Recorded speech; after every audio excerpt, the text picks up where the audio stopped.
आज का टॉपिक है सिग्मा बॉन्ड, जो केमिकल बॉन्डिंग चैप्टर से आता है। वैसे सहसंयोजक बंध जो दो परमाणुओं के बीच उपकक्षों के किनारे किनारे आच्छादन द्वारा बनता है, सिग्मा बॉन्ड कहलाता है। सिग्मा बॉन्ड को हम लोग इससे सूचित करते हैं, जैसे जब भी SP तथा PX उपकक्षों में आच्छादन होगा तो सिग्मा बॉन्ड का निर्माण होगा। जैसे मान लीजिए S ऑर्बिटल गोलाकार होता है, ये दोनों आपस में जब जुड़ेंगे तो जो बॉन्ड बनेगा वो S बॉन्ड बनेगा, और अगर S P के साथ आच्छादित होता है तो SP बॉन्ड बनेगा। ये S हुआ, ये P हुआ। जैसे एज फॉर एग्जाम्पल PX वाला देख लीजिए, ये PX हो गया और ये PX हो गया। ये आपस में जब आच्छादित होंगे, ये जो बॉन्ड बनेगा वो कहलाएगा PX बॉन्ड। जैसे अब एग्जाम्पल में आइए, H2 का बनना। H2 कैसे बनता है? H में 1s1 होता है, एक इलेक्ट्रॉन, और दूसरे में H में 1s1 एक इलेक्ट्रॉन होता है। ये दोनों आपस में कंजुगेट होते हैं तो ये दोनों इलेक्ट्रॉन इसमें आ जाते हैं तो H बॉन्ड H का निर्माण होता है। इसी प्रकार से CH4 का बनना देखिए। CH4 जो है,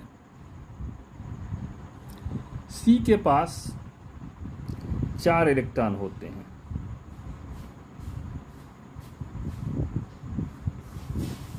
एक, दो, तीन, चार। हाइड्रोजन के एक एक इलेक्ट्रॉन के साथ आच्छादित होते हैं और ये बनाते हैं, ये सब सिग्मा बॉन्ड हो जाएगा। 4 सिग्मा बॉन्ड होता है। क्या में पूछता है कि CH4 में कितने सिग्मा बॉन्ड होंगे और कितने पाई बॉन्ड होंगे, और एग्जाम्पल में 4 और 0 दिया रहेगा तो आपका आंसर यही होगा। अब आता है आपका पाई बॉन्ड।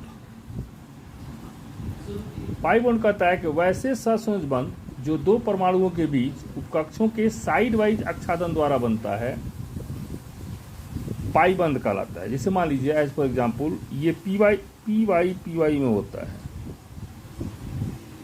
ये PY हो गया, ये PY हो गया, ये दोनों का साइड से होगा तब PY बनेगा। इस तरह से इथिलीन का बनना है, इसमें देख लीजिएगा एग्जाम्पल में इथिलीन कैसे बनता है। तो इथिलीन के पास जो हमारा है फॉर्मूला C2H4 होता है, कार्बन के पास 4 हो गया और 2 कार्बन है, इसके पास भी 4 हो गया, और सबके पास एक एक इलेक्ट्रॉन पहले से मौजूद है। ये हाइड्रोजन इसमें एक इलेक्ट्रॉन दे करके आच्छादित हो जाता है, और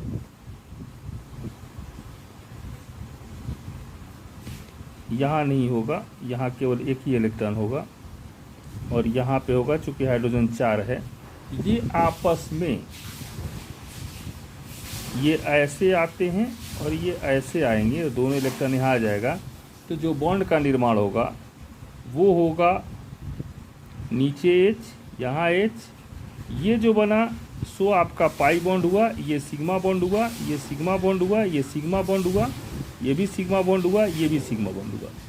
तो पूछा जाएगा C2H4 में कितने पाई बॉन्ड और कितने सिग्मा बॉन्ड होंगे, तो सिग्मा बॉन्ड की संख्या 1, 2, 3, 4, 5 हो गई, और पाई बॉन्ड की संख्या 1 हो गई। इस तरह से एसिटिलीन में देख लीजिएगा, सेम टू सेम वैसे ही होता है। जैसे मान लीजिए एसिटिलीन हम लेके चल रहे हैं, ये हुआ, ऐसे हुआ, ऐसे हुआ, फिर ऐसे, फिर दूसरे का यहाँ पे ऐसे हो गया, और फिर यहाँ पे हाइड्रोजन कंजुगेट कर गया, फिर जुड़ गया, आच्छादित हो गया, और इसमें जो इलेक्ट्रॉन है वो ऐसे के ऐसे रह गए। ये ऐसे हो करके आपस में यहाँ इलेक्ट्रॉन आ जाते हैं और ये पाई बॉन्ड का निर्माण कर लेते हैं। तो H C triple bond C H, ये सिग्मा हो गया, ये सिग्मा हो गया, बीच वाला जो है ये सिग्मा हो जाएगा और ऊपर का और नीचे का पाई हो जाएगा। तो इसमें सिग्मा बॉन्ड की संख्या हो जाएगी 1 2 3 और पाई बॉन्ड की संख्या हो जाएगा 2। तो एग्जाम में पूछता है, कई बार पूछा है नीट में, बेंजीन में कितने सिग्मा एंड पाई बॉन्ड होते हैं। आप इस पर गौर करेंगे, सिग्मा एंड पाई बॉन्ड कैसे होता है, नहीं होता है तो कमेंट में डालेंगे, मैं अवश्य दूंगा।